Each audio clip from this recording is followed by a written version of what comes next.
कृष्ण प्रेम कितना सस्ता है। क्या सस्ता है? अरे वो उसको कहीं भी खरीद सकते हो, कोई फ्लिपकार्ट में जाने की आवश्यकता नहीं, कहीं भी मिल जाएगा। लेकिन उसका मूल्य क्या है? एक मूल्य, उसको पाने की तीव्र लालसा, और सब संतों ने उसको महत्व दिया। स्वामी विवेकानंद ने रामकृष्ण परमहंस से कहा कि गुरुजी ये तीव्र इच्छा कैसी होनी चाहिए? रामकृष्ण परमहंस ने कहा और गंगा में डुबकी लगाए और स्वामी विवेकानंद के सिर को पानी के नीचे रख दिए। 1.25 मिनट के बाद गुरुजी छोड़े तो बाहर आए। रामकृष्ण परमहंस ने कहा ये तुम्हारे प्रश्न का उत्तर है। अस्त्येवमेवम्, अस्त्येवमेवम्। अब नारद जी कहते हैं जैसा पिछले सूत्र में बताया ठीक ऐसा ही है। अर्थात ये जो भक्ति है इसमें कोई पार्टीशन नहीं है, प्रत्येक समय भक्ति करनी है। न देश नियमस्तस्मिन् न काल नियमस्तथा। कोई पूछे साहब जब हम नित्य कर्म करने जाते हैं तो क्या भक्ति को बंद कर दें? अरे श्री कृष्ण ने कहा सर्वेषु कालेषु। श्री कृष्ण ने ये तो नहीं कहा अर्जुन हर समय स्मरण कर, लेकिन जब स्नान घर में जाए तो स्मरण बंद कर दे। कहते हैं हर समय मतलब हर समय हर स्थान पर और हर वस्तु के साथ भक्ति करो। पत्रम पुष्पम फलम तोयम यो मे भक्त्या प्रयच्छति तदहम भक्ति परतम अश्नामि प्रयतात्मनः। फूल है, अमीर नहीं हो, अरे अपने फार्म हाउस से फूल तोड़ के ले आओ और अर्पित कर दो। और कोई फूल अभी खिले नहीं है, ऑफ सीजन है, तो पत्ता लेके उसी को अर्पित कर दो। पत्ते भी सब झड़ गए हैं, फॉल सीजन है, पानी लेके उसी को अर्पित कर दो। भगवान कहते हैं अगर प्रेम से करोगे तो मैं स्वीकार करूंगा। तो इसीलिए ये भक्ति ऐसी बढ़िया चीज है कि इसमें सम्यक सब कुछ आ जाता। अब आप कहें साहब हम पाप का भी समर्पण करें? बिल्कुल नहीं। अगर आप भक्ति कर रहे हैं तो पाप करो ही मत। तो आपको चेक करना है ना कि हर कार्य उनकी प्रसन्नता के लिए हो, तो फिर पाप का तो प्रश्न ही नहीं। तो आत्मा उनके दास है, दास भूत मिदम तस्य जगत स्थावर जंगमम। तो जब आत्मा भगवान की दास है तो आत्मा के साथ जो भी संबंध है सब उनके निमित्त। एक अंधा व्यक्ति था, उसकी एक इंद्रिय माइनस थी, लेकिन डेली 3 किलोमीटर चल के जाता था जगन्नाथ जी के मंदिर दर्शन करने। अब किसी ने पूछा कि आप किस लिए जाते हो? उसने कहा जगन्नाथ जी के मंदिर दर्शन करने। अरे आपकी आंख तो है नहीं, आप देख तो पाते नहीं, दर्शन क्या करते हो? उसने कहा मैं तो नहीं देख पाता, भगवान ने आंख नहीं दी लेकिन टांगे तो दिए, वो टांगों का मैं उपयोग करता हूं जाने के लिए। भगवान तो देख रहे हैं ना मुझे, वो मेरे प्रयत्न को देखकर प्रसन्न हो रहे। तो जो भी भगवान ने आपको दिया पत्र पुष्प वो पर्याप्त है, लेकिन जो दूसरा पार्ट है ये लालसा भगवान की, नारद जी उसकी ओर इशारा कर रहे हैं। ब्रज में उसे कहते हैं लालसा। नारद जी ने कहा परम व्याकुलता। गौरांग महाप्रभु ने ऐसा ही कहा, युगायतम निमेषेण चक्षुषा प्रावृषायतम शून्यायतम जगत सर्वम गोविंद विरहेण में। वो कहते हैं कि गोविंद के बिना, उनसे मिले बिना अब एक क्षण युग के समान बीत रहा, यानी समय बीतता ही नहीं। जब सुख मिलता है ना तो समय जल्दी जल्दी बीतता है, पता ही नहीं चलता, टाइम पास हो जाता है।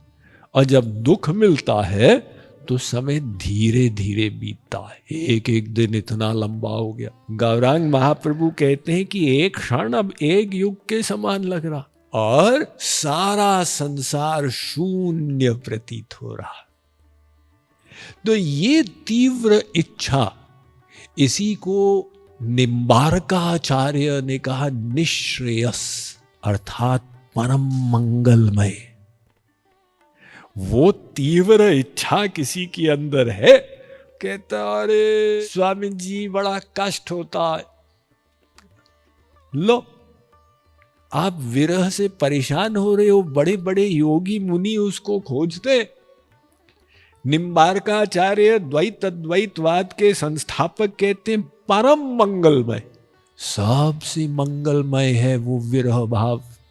तो उसी को वल्लभाचार्य ने कहा साधनहीनता। साधनहीनता मतलब भगवान से मिलने की लालसा तो है, और साधन सब समाप्त हो गए। करते करते करते सब साधन अब खत्म और भगवान अभी भी नहीं मिले। तो समझ में आ गया कि अब तो हे प्रभु तेरा ही आसरा, वो साधनहीनता। उसी को रामानुजाचार्य ने कहा ताप। ताप मतलब तपस्या। तो योगी मुनि लोग हिमालय में जाके कष्ट उठाते हैं, लेकिन भक्त की तपस्या क्या है? वो जो विरह की अग्नि उत्पन्न हो रही है उसको कंट्रोल में बनाए रखे, सहन करते जाएं कष्ट को, तो वो अंतःकरण की शुद्धि करती चली जाएगी। दे दो ऐसी विरह वेदना, मिट जाए मम चेतना, और अधिक चमकेगा सोना, पुनि पुनि अग्नि तपाने से। वो विरह वेदना को जो है अहम चेतना को खत्म कर देगी और अंतःकरण को शुद्ध करेगी। शंकराचार्य ज्ञान मार्गी, उन्होंने इसको कहा मुमुक्षुत्व। मुमुक्षुत्व मतलब भूख। आपके अंदर कितनी भूख। अब एक व्यक्ति आया सत्संग में, 15 दिन के बाद चला गया। हम दोबारा उस शहर गए, भाई तुम तो बड़े भाव के साथ आए थे, क्या हुआ? तुम सत्संग शुरू भी किए थे फिर कंटिन्यू नहीं किए? अरे स्वामी जी बड़ी परेशानी है। क्या परेशानी? मैं सत्संग में बैठता था कीर्तन की किताब के साथ और बगल वाला मेरी किताब में देखता था, तो ये परेशानी ज्यादा हो गई, अब मैंने सत्संग छोड़ दिया। क्या हुआ? भूख कम थी। अगर भूख ज्यादा होती, वो कहता अरे भी हम तो पहाड़ पार करके और भी चले जाएंगे, इसमें क्या? कष्ट उठाना पड़े तो उठाएंगे। अगर भूख होगी तब व्यक्ति ऐसा करेगा। तो वो भूख जो है वो भक्ति की बॉटम लाइन है। आपके अंदर कितनी भूख है? और सब संतों ने उसको महत्व दिया। नारद जी ने अन्यत्र कहा है कि भी देखो कृष्ण प्रेम कितना सस्ता है। क्या सस्ता है? अरे वो उसको कहीं भी खरीद सकते हो, कोई फ्लिपकार्ट में जाने की आवश्यकता नहीं, कहीं भी मिल जाएगा। लेकिन उसका मूल्य क्या है? नारद जी कहते हैं कृष्ण भाव रस भाविता मते क्रियताम यदि कुतोपि लभ्यते तस्य मूल्यमपि लौल्यमेकलम जन्म कोटि सुकृतैर्न लभ्यते। एक मूल्य, उसको पाने की तीव्र लालसा। वो लालसा कैसी होनी चाहिए? आप लोग हमसे कई बार ये आख्यान सुने हैं कि जब भी कोई जाता था रामकृष्ण परमहंस के पास, गुरुदेव भगवान कैसे मिलेंगे? कहते थे जब तीव्र इच्छा होगी तो भगवान मिल जाएंगे। स्वामी विवेकानंद ने कहा कि गुरुजी ये तीव्र इच्छा कैसी होनी चाहिए? रामकृष्ण परमहंस ने कहा, और गंगा में डुबकी लगाए, शिष्य को भी लगा दिए और फिर जल्दी आके और स्वामी विवेकानंद के सिर को पानी के नीचे रख दिए।